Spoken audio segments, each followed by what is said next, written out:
Factory reset Firestick remote not working. Alright, here's how you can factory reset your Firestick remote. If it suddenly stops responding, no buttons work, no lights, it won't control anything. You don't have to throw it away. All you need to do first power off your Fire TV, unplug it from the wall and the HDMI port. Wait for 60 seconds. This temporarily clears any glitches.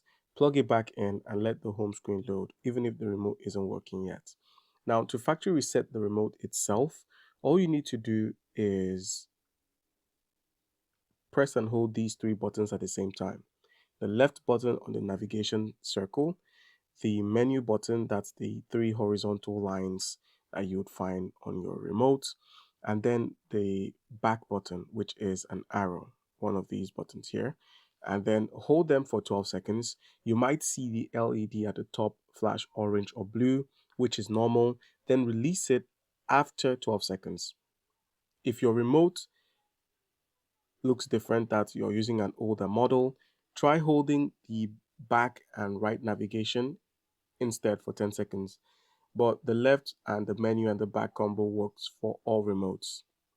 All right.